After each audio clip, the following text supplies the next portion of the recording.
The Indian Premier League 2024 is reaching its climax with only 2 matches left. Today, Rajasthan Royals and Sunrisers Hyderabad will face off in the second qualifiers at the MA Chidambaram Stadium in Chennai.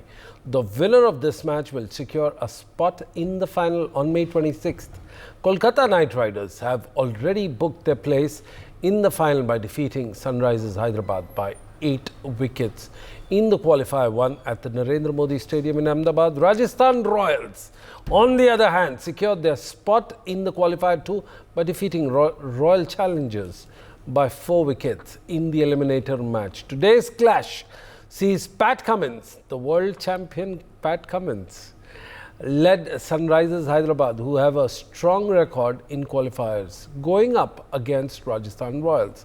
Hyderabad has played in qualifier 2 thrice, winning twice and losing once. They made it to the finals in 2016 and 18, winning the title in 16. Rajasthan Royals, champions in the 2008, have reached qualifier 2 twice, winning once and losing once. In a head-to-head encounter, Hyderabad has a slight edge with 10 wins out of the 19 matches against them.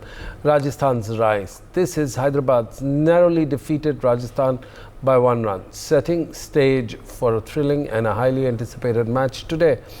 Well, joining me are 2 of the important guests who have flown down from all sides of the Atlantic. I have Stanley Chiodza, the coach of Zimbabwean team, and a very well-informed Aussie podcaster called Paul Dennett.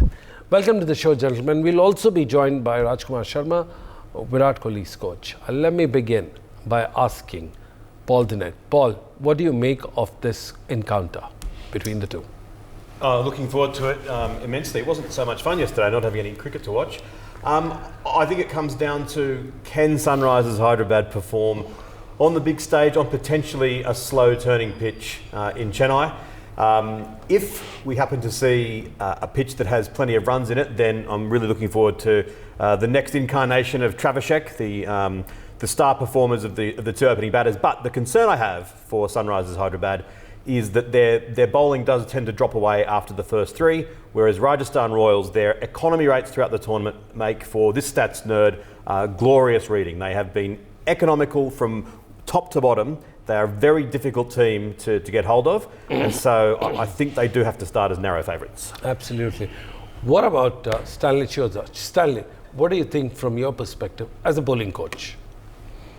Well, with regards to the aspect of bowling, I think like what Paul Dennett rightly says, the Rajasthan Royals have a fantastic bowling unit led in the seam department by I beg your pardon, Trent Boult. He's been fantastic. Even in the last game, he was miserly with some brilliant figures. And then in the spin department, you've got Ravi Ashwin, you've got Chahal, and this is a make-up bowling unit that any team in this IPL would have dreamed to have. But I'd like to believe the challenge for both these teams actually lies in the batting. And whereas conditions are concerned, because we generally know when Chennai is playing on this very surface, when they win the toss, they generally look to bowl first. And then you try and use that surface, the slow nature, try and strangle the batting lineup, and then hopefully chase as the wicket gets better. So with someone like this, Sanju Samson, the captain of Rajasthan Royals, should he win the toss, he looking to bowl first, try and make sure he has his seamers and his spinners, his world-class spinners in the game as well. The bowling unit of Sunrisers, on the other hand, like Paul says, it's not as strong. It's led by Pat Cummins. Their strength is in taking pace off from the seamers as opposed to a strong spin attack. Well, talking about spin attack, let's look at SRH.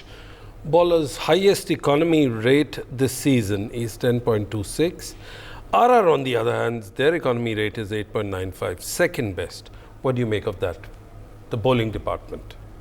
Well, the bowling department obviously has found it very difficult to strangle the batsmen. If you look at it, there's been plenty of games where they've passed 200 and teams have somewhat come close. That just tells you they've been reliant on more of their pace as opposed to an all-round performance like the Kolkata Knight Riders have. So that's an aspect where the captain, obviously Pat Cummins, and Daniel Vittori, the head coach, that's something that they would have been thinking of coming into this high-octane encounter, because it will play a massive part in the sense that should it be a batting wicket, then you know, as much as you can put runs on the board, but it's important that you're also able to defend them. Well, SRH seems to be doing something good with the batting. They've got the most explosive, the number one batting unit, led by an Aussie, and it'll be great fun to hear it from another Aussie, the podcaster, Paul Dinette. Paul, what do you make up of the first, second, third, fourth down for SRH? And what makes them so special, explosive, considering they've scored the highest number of sixes in the season? Yeah, well, and I hope, Stanley makes a really good point, and I hope it doesn't pan out that way. I hope that they don't produce a pitch that is tailor-made for what Chennai normally get. I hope the BCCI has said, listen, this has been the most free-flowing, wonderful IPL ever. We deserve the second last game to be 220 plays 220. I know there's skill and there's things to be appreciated by 150 plays 140, but to your point, Sunil, Travis Head and Abhishek Sharma have been the opening combination to dream about. Everyone is talking about them. The fact that they've gone out there and played with total and utter freedom, the fact that they have the skills to then produce that. The question that everyone is saying is what happens when they fail? Well, we saw what happened in the last game when we don't want to mention too much about Mitchell Starc knocking Travis Head over straight away, but they then did struggle. They do have ammunition beyond that. In particular, Heinrich Klaassen. He is, I think, one of the best players in the world. Every time Rajasthan play, in preparation, I look at who's going to be in the 11, and every time they write potentially Glenn Phillips, sorry, when I said Rajasthan Sunrisers, yes, they never actually pick him. Game after game. Tell us a little bit about Glenn Phillips. He's a winner. He's a New Zealander who hits the ball a long way. He's a brilliant fielder. He took 5 wickets with his nasty little spin bowling against Australia in the Test series recently, and it was kind of 5 wickets from nowhere. The specialist spinners were doing nothing, the quicks were doing nothing, and he came on and he almost got them through just the fact that he's just a naturally talented superstar sportsman. I would get him in the side as well. And then if you've got the 3 that I mentioned, plus him, plus Nitish Kumar Reddy, plus some of the other players that can give it a big bag, Shabazz Ahmed and Abdul Samad, then and Rahul Tripathi as well, who played very well in the last opportunity that he had, then it starts to look like they're more than just a top 2. Do you want to talk about the World Cup trophy winning captain as well? Well, some Australian. Yeah, I mean, from the batting side of things, his batting has improved a lot. Actually, he can really low down the order, play the right innings if it's needed. If you need to get big hitting right at the end, he can do that. He can also hold an end up. He has surprised me. He has impressed me. I thought he was a bad buy. So you want to apologise to him live on television? I apologise, Pat. I'm really sorry. What I've been so impressed by is that when you get Test cricket conditions, he hammers away at that top of off stump length, and he is, along with Bumrah, the best fast bowler in the world. The weakness he has is in Indian white ball conditions where the bat is on top. He has reinvented himself with his slower balls and his clever way of bowling. It's not always going to work because it just doesn't, but he has become an asset of a different kind, which just shows what a quality bowler he is. And everyone's talking about his captaincy, and I think that you can sometimes overplay the significance of the captain, but I do believe that the freedom that he has imbued this side with, the feeling that if no one's going to rouse on Travis Head for having got clean bowled in that game, they know that it's going to happen from time to time. And lastly, speaking of the bowling, the one bloke that probably hasn't had much of an opportunity is actually Abhishek Sharma with the ball. He's bowled only about 3 overs in the tournament. He's a handy left-arm orthodox option. I'd be intrigued to see if he gets a bit of a chance today. Well, you've been intrigued about his non-inclusion in the World Cup Indian squad, but that's a story for another day. We'll talk about the captaincy. Let's look at how many captains is Sanju Samson captaining. And this question is for Mr. Rajkumar Sharma. Of course, happy to see him in the BCCI. Welcome on the show, sir. The captain who's playing under Sanju Samson in Rajasthan Royals team. Powell, who's the West Indian team captain. Jos Buttler, English team captain. Ravichandran Ashwin, ex-Punjab Kings captain. Keshav Maharaj, Durban Super Giants SAT20 captain and Riyan Parag, Assam captain. So when you're captaining a team of captains in this big tournament, what do you make up of that? Do you think Sanju has done the right thing, according to you? No, I think he has led very well. He's led from the front, and he has taken the team along with him. He is not a very hard taskmaster. He has just allowed them to play their game. He has allowed them to express themselves. He is not like a strict captain.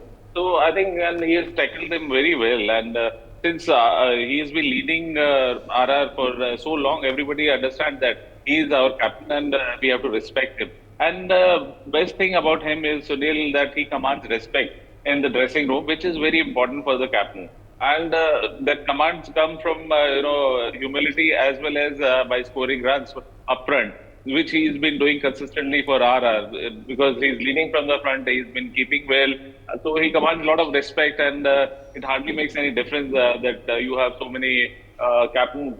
So I think I must give credit to Sanju Samson that he has done so well, leading RR so well. Well, absolutely. Talking about the Australian part and the coaches, there was an interesting piece of information that was leaked or was confirmed. Justin Langer and Ponting were asked to become India's coach. How much truth is that, Paul Dennett? And do these things come out?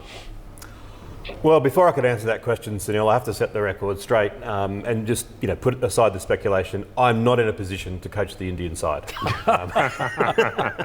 That's India's loss. Yeah. Yep, you'd heard it here first. Let's put the rumours to bed. Look, I think that both Ponting and Langer would make great coaches. It's a difficult job to do. In terms of whether it's I don't think that Langer was actually saying that he had been offered it. I think he was just saying in advance, look, I've thought about it, and if offered, I would say no. Ponting was saying that he'd had some sort of offer, but it was he was not saying I got a formal offer. Yes. And I think so. Therefore, both sides can sort of say, well, yeah, Ponting's saying the truth. Jay Shah's saying the truth. He's saying that we didn't give him a formal offer. That's but correct. Obviously there must have been some initial forays, just a little bit of a chat to see, are you interested? But we didn't start the fire. Exactly. It was always burning. Since the world's been turning, my friend. Absolutely. But do you remember the last time an Australian coached an Indian team? Guess what happened? Gregory Stephen Chappell? Absolutely. Well, he had a wonderful tenure, as I believe, and I believe that every Indian cricket fan to this day toasts his memory, don't they? It was he paid his mortgage, he paid his everything, and India suffered along. But again, coming on a serious note, do you think these guys have a temperament to handle a high-profile team like India?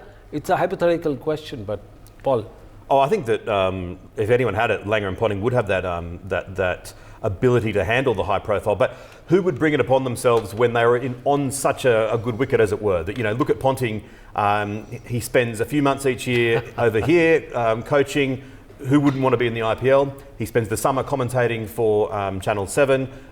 He has a wonderful life. To swap that for 11 months of the year on the road, and the bar is so high. You could do brilliant things with the Indian team, but if you don't bring home some white ball trophies and win plenty of test series and potentially the World Test Championship as well, you're going to be regarded as a failure. So it's scrutiny, like what Justin Langer said, it is scrutiny that is beyond anything else you could expect. Well, Mr. Rajkumar Sharma, you're a very successful coach. You've coached one of the best players in this world of red ball, white ball, pink ball cricket, but just take a step back. In all honesty, who do you think from Indian camp deserves to be mentor / coach from the Indian side? Well, Sunil, I'll have to guess about a lot of names. A lot of Indian coaches are not there in IPL. Only a very few, like Chandrakant Pandit is there, Gautam Gambhir is there. At that stage, you don't need a coach, you need a mentor. You're right, you pointed out rightly that you need a mentor or a person who can manage these stars. Because anybody who's reached the Indian team doesn't need the coaching, doesn't need the basic coaching. At times he may falter in his technique. You have to support that also. You have to correct that also, but that is not the main idea. The idea is that who is a good man manager and who keeps a good atmosphere in the dressing room. So I think if Dhoni decides to retire, I'm saying again, if he decides to retire, I think he would be the right mentor for Indian T20 team. But again, I'm saying only if he's not, if he's planning to retire, then no, I think he's the best choice because he has played this type of cricket for so long. He has been a successful captain. He has won the World Cup for India in both T20 and 50 overs game. So I think he would be the best choice. Well, MS Dhoni, we'll pass that question on to another national coach, Stanley Chiozza. Well, for me, I would like to look at it this way. Yes. India has got a couple of players, a couple of senior players who are way past that prime age, your 35s and above. Senior players who at some point, yes, you want them to play as long as they can, but India, for me, is going to be entering somewhat of a transitional period. Yes. And that, for me, it then becomes a key aspect of what kind of a coach can handle the young players coming in, and also make sure that they come in at a time when you still have your experience. And now that player, for me, someone who's been tried and tested in India, is Stephen Fleming. I like the way that he has looked after someone like a Shivam Dube. He's put trust in him. In the last 3 seasons, he's kept him at a steady position. And look at the stats for Shivam Dube. Now, this is just one player I'm looking at. But I like to think Stephen Fleming has done the hard yards. He's someone who's proven, who's seen a couple of senior players, a couple of junior players. He's worked with MS Dhoni. So there's that plenty of Indian experience that he can bring to the table. But that's the comfort you get when you... I mean, I'd like to interrupt here and make a point. That's the comfort you get when you are with the team for 16 years and whatnot. Not only that, but it's also what brings about the results. If you look at CSK, they've been successful for a reason. There has been continuity. So I like to see that sort of continuity happening at this transitional period that Indian cricket is entering. Very interesting point, Stanley. And I would like to ask Mr. Rajkumar Sharma, the transition is very important, whether it's now. But we will also talk about, you've seen the transition when MS Dhoni handed his gloves and his stance and his figure to Virat Kohli. What was that transition period like? How did he make Virat Kohli so much comfortable in the job that he so relinquished? Actually, Virat has been his gypsy for a pretty long time. Yes. And he used to contribute a lot with his advice, his suggestions, And Dhoni was very comfortable saying that he's the right guy to lead the Indian team because then the Indian team would be in the right hands. Because of his hunger for his team, Virat was like that. When MS was the captain, he would go to him for anything and everything. Like he would give his suggestions, and MS felt that he's the guy who can lead the Indian team. And when even Dhoni played under Virat, so Virat was very fortunate that Dhoni was there to help him. If you remember, he used to go to long of Virat Kohli in the last overs because he felt he's the best fielder at that position, and Dhoni used to control the proceedings inside the circle. So that mutual respect was always there, for each other, and that has paid. And Dhoni was very confident that he is the guy who should lead in the team. Paul, listening to these wise, well-acclaimed coaches from the world, Paul, do you think you need a big brother kind of a coach, mentor? Not like Sir Alex Ferguson or Jose Mourinho. You need someone who's like a friendly guy, a Pep maybe, or like a Tango and Cash kind of a friendly... Yeah, well, I think things have changed with international cricket. That I probably have had to change my attitude as well. That I used to think that someone like Sir Alex Ferguson would be absolutely perfect for an international side. But the problem is, unlike football where it's got a 90 minutes of physical effort and then you're done, and with cricket where you're on the road together the entire time and it is 7 hours a day, sometimes for 5 days in a row, you can't sustain that sort of frenetic energy that is created when you know that the manager is breathing down your neck, and that you knew that if you made a mistake playing for Manchester United, that was not going to be received well. And I think that that's what the Australian players, and I'm pretty sure the Indian players, don't want now. They're professionals. You're going to drop the odd catch. You're going to play the odd bad shot. You don't want to walk off and be roused on for doing that. Owen Morgan's reign with Trevor Bayliss had a great deal of success with England because they did the opposite of that. The players knew, play the shot that's the best for you. If you don't, if it doesn't come off, that's fine. And I think that the calmness that someone like Dhoni potentially could bring might actually work. Well, do you think in today's encounter, do you think they're going to play like that, SRH? They're going to continue scoring or teeing off like they do? I think they will, because I think you look at what Pat Cummins did at the World Cup final, where he won the toss and he bowled, knowing that if he lost, the criticism that he was going to get was going to be amplified tenfold. In Australia, everyone thought, you've got to bat first in a big game. If they'd won the toss and batted and lost, it would have been, oh well, you did well to get to the final, bad luck. They win the toss and bowl and lose, you get hammered. Shows that he has got the courage to just say, right, guys, go out there today, play like we've played all tournament. If it works for us and we score 230 and we'll have a great win, so be it. But if we get rolled for 60 and we are kicked out of the tournament ignominiously, that's fine, it's only a game, let's just do it. Because doing it that way gives us the best chance of actually winning. Stanley Chiozza, what's your thought on this?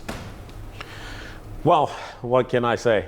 It's quite a difficult one, isn't it? But at the end of the day, I think it comes down to exactly what the BCCI are looking for with regards to a coach. For me, like I said, I think India will be heading into a transitional period. So I think it's important that they factor this important aspect in it. Yes, we look at the T20 squad. There's only one person that's missing. Pretty much all three formats have similar names in that squad. But for me, I think that's a point for concern. I think it's important that India also start realizing the good work that is being done by the upcoming players. I mean, there's some good names in this T20 tournament, this IPL, that have been left out in this T20 World Cup. And I think some of these names are important players of national interest that need somebody to start working with them now, so that by the time they get that international experience at the bigger stage, the senior players are still there to look after them. Well, that was very interesting. We'll let Mr. Rajkumar Sharma wrap up today's match and ask him what is his favourite team today. Mr. Rajkumar Sharma. I think Sunil, SRH is a better team, and the way they have played, they have set a template, scoring freely, scoring 250 plus runs, and they were unfortunate to lose in the